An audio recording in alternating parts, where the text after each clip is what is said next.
Scrapped plans for Charlotte Flair have been revealed, plus a new WWE champion is going to be crowned at SummerSlam weekend. Plus, WWE wants an ex-AEW wrestler, but as a referee. It's all in your Cultaholic wrestling news right now. Charlotte Flair and Alexa Bliss became the latest odd couple tag team in the women's tag team division. Oh, stop it. We're so different, you and I. Oh, I tell you what, one of these days, boom, right in the kisser. I'm so cheeky, I'm Alexa Bliss with some pom-poms. There you go, there's an image for you. Imagine me dressed as a cheerleader, going, woohoo! Go, Tom, you wrestle well. Let's end that now.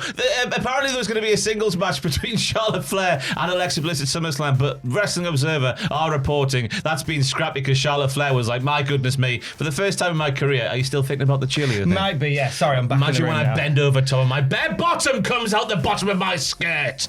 But apparently Charlotte Flair was like, my goodness me, I'm being cheered for the first time. Legitimately, it feels like in about 10 years. Let's keep this tag team together. Yes, that's basically that's what's happened. The Wrestling Observer is saying that there were plans to have Charlotte Flair versus Alexa Bliss 1-on-1 at SummerSlam, but Charlotte Flair was the one that put the kibosh on that and said, actually, no, let's keep this going along. Let's keep this moving right along. And that's why we're getting the Judgment Day versus Flair and Bliss for the women's tag titles at SummerSlam instead. And I think it's exactly as you say. Charlotte Flair, who did this tell-all journal post. The Players Tribune. Yeah, in the Players Tribune, where she talked about, like, struggling to get the crowd behind her and being really open about the way that she's reacted to and stuff like that. And then we had Evolution where there were We Want Charlotte chants, which is not familiar with at all. No.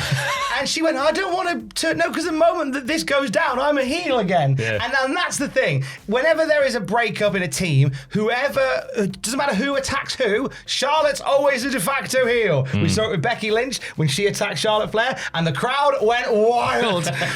We've seen it happen in the past. I think Charlotte Flair is such an easy heel, and that's the thing. And she's desperate to kind of be seen as more than just a heel and more of a babyface character, so she doesn't want to rush this. It's going to be interesting because obviously there has been a couple of times in the last 10 years where Charlotte Flair has been launched as a babyface but has never lasted because the presentation of Charlotte Flair has always been Flair and also like superior and just a Flair. But now it's like it is working, and you can tell that when she's in the ring with Alexa Bliss, she's just having fun. Yeah. And that's all you want to see from wrestlers sometimes, especially someone like Charlotte Flair, who, let's be honest, the boos aren't always her fault. It's the presentation.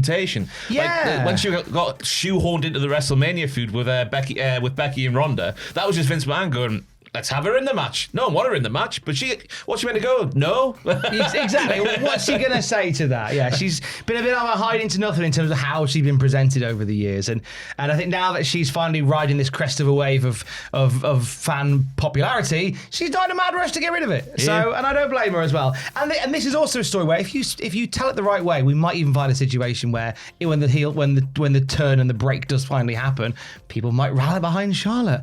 I'm not confident. I mean, you can't be after the past 10 years of her. It's difficult. Like, I really want to rally behind the multi-time women's champion who towers over the entire roster figuratively and literally. And her whole thing is, look at how posh and regal and brilliant I am. I don't know why people can't relate to me. That's a bridge for another time. But we're getting a tag title match with Charlotte and Alexa versus the Judgment Day at SummerSlam. SummerSlam weekend, we are crowning the first ever WWE ID Men's Champion. This is a GCW ID showcase in Rutherford, New Jersey. It'll be Cappuccino Jones, my boy. Oh, yes. Yes, versus Jack Cartwheel in the finals of the 16-man tournament to determine the first champion, who I then believe goes on like a tour of the indies. Basically, then you take that belt to indie shows up and down the country, possibly across the world, and you never defend lose. Yeah, and you only lose to who you're told to lose to. I like this. This is WWE invading the indies, but without setting up lots of little indie promotions. This is them just going, we're going to have a traveling champion, akin to like a lower level version of the NWA World Champion that will go to different territories. We've kind of got that, but by having the WWE logo on that title, you got to believe that they'll be presented in a stronger way at a lot of shows. So instead of ruining whole promotions, they'll only ruin a little bit of one show of one promotion, which is a nice middle ground to meet. They'll ruin probably the show before the interval, just before the raffle.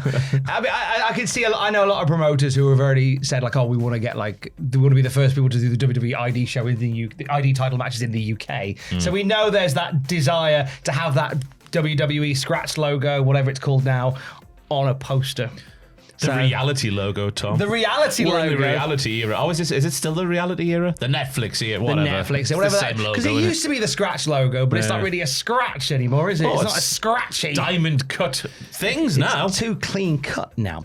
Speaking of titles, Trick Williams left Slammiversary, the one of the most successful shows in TNA history, with the TNA World title, which surprised a lot of people, disappointed a lot of people too. You would have thought this would have been the night, and I think you and I both said that this would be the night for Mike Santana to step up and get the win.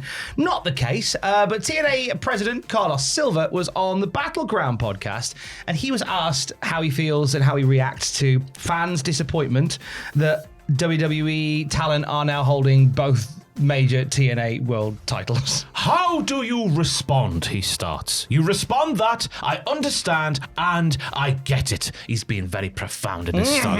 If you saw the look on my face, that's all part of wrestling. There were some great payoffs at Slammiversary with Leon Slater, and there are going to be some great payoffs as we build for Bound for Glory. These are the paths that happen as you build these matchups for the fans. I guess what I would say is I'm glad the fans are talking about it. That's not the response you want, is it? That means we matter and they care. We care, and we're going to keep on growing together. All news is good news. There is that, an element of that. As long as we reach a point where we do have, I think as we said in our first video today, that point where TNA do have that rise up and take back the titles. That could be Bound for Glory where we see that happen. It could be comparable to the Death Riders in AEW. Yes, we had to sit through a load of tosh at the start of the year. Yeah. But the payoff with the moment of Hangman, it was just about, I can't still work it out, but I think it was worth it because those months at the start of the year were bad. So obviously if you are a big TNA diehard, seeing WWE people just take the titles, it's going to taste horrible now, but hopefully there will be a payoff where a heart and soul of TNA, someone like Mike Santana, gets the title back. It'll be a long time coming, but we will get there. It's been a long time coming for Juice Robinson. He was on Up Close with Renee Paquette talking about a litany of injuries that gave him a prolonged absence from AEW, and both of these are potentially career-ending ones as well. Yeah, he says, I had spine surgery, a ruptured disc in my lower back, and it was pressing on a nerve, and I was having issues with my leg. It was beginning of what could have gotten much worse, which sounds serious. It does sound very serious. The injury woes continued after that spinal surgery. He said, I came back, thought it would be a lot harder than it was. I ended up moving pretty quick. Took a while to get back into the ring, and then when I was starting to get going, and I snapped my leg. That one was a lot harder than the back. I didn't realise, but it's hard to sit down for 5 months, and then you're in a walking boot. It's just a long, long process. So a spine injury into a leg injury. It has been rough for Juice Robinson. He has been a miss on television. No wonder he shaved his beard. Just looking in the mirror with a bearded face, you'd be like, I remember the man who had the spine and the leg, and I'm going to shave it off and be a new man. And he kind of talks about this being sort of beginning of part 2 of a 2-part series when it comes to his career.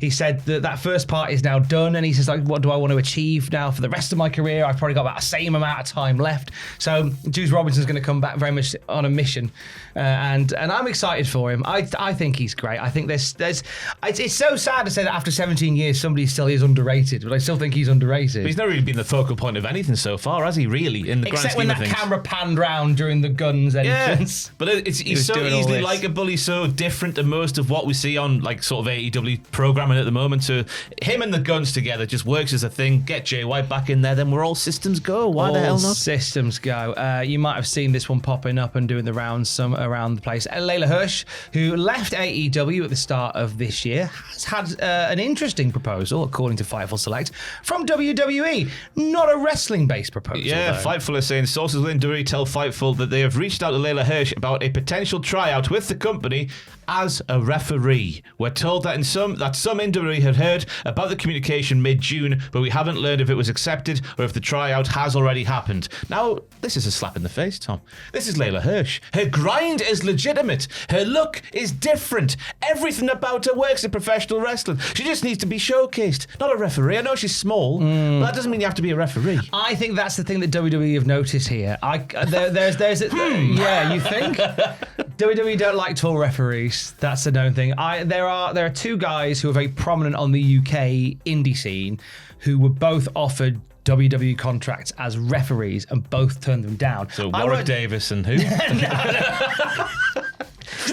It's not my place to say who. It's not my story to tell. And I'm sure when they want to tell it, they will tell it. So this isn't new for WWE to go. Oh, I like the fact that you're fit and healthy, and you're also a certain size, which makes you decent for a referee. We saw it in previous times. WWE have hired wrestlers to come in as referees. Yeah. Some we probably won't mention for numerous reasons, but there's some who have come in and done that, and that's been a thing that's happened over the years. But it also doesn't mean that by coming in as a wrestler, coming in as a referee, that you'll never get to be a wrestler again. Have you noticed that there is that masked female wrestler in Evolve that looks a little bit like Jessica Carr? No, I've seen this rumor. I would like to put this to bed. They're two different people. I've seen the nipple sizes, Tom. Now, Wade Barrett told me, always look at the nipple sizes, and they're different. Two different people. Unfortunately, when it's comparing the nipple size of El Grande Americano, it's how sweet. When it's comparing the nipple sizes of Jessica Carr, it's hello security. It's clearly Ludwig Kaiser, but it might be Jessica Carr. So it means that coming in as a ref doesn't necessarily mean that is the be all and end all. Look at Teddy Long. Oh yeah, Teddy Long came in holla holla as a ref. Manager first and foremost in the bloody 80s and 90s. Referee, general manager, exactly. World heavyweight champion. I was there. So it doesn't necessarily mean it's the end. You were there. You were in front. It doesn't necessarily mean that you'd always be a ref, but it certainly means it would be something that might typecast you for a while. And it must be weird when you have had your toes being dipped in AEW, because I think everyone who saw Layla Hirsch wrestle was like, wow, there's something there. She's great. She's kind of like Taz, but in a smaller package, but still like Taz, and in the female division. So it's a bit like, wow, she's different than anything here. Yeah. So it must be a bit disheartening to dip your toe in, not really get showcased like you might think you would do down the line, because, there wasn't much of a rotating cast in that division, and then be getting the call to be a referee. I don't know, it'd be a bit weird for me, It'd be a strange one. But hey, look, we'll keep an eye on that. I want to see whether that actually goes down. And for the very latest wrestling news at any time, you can check out Cultaholic.com. Stay safe. Love you. Bye.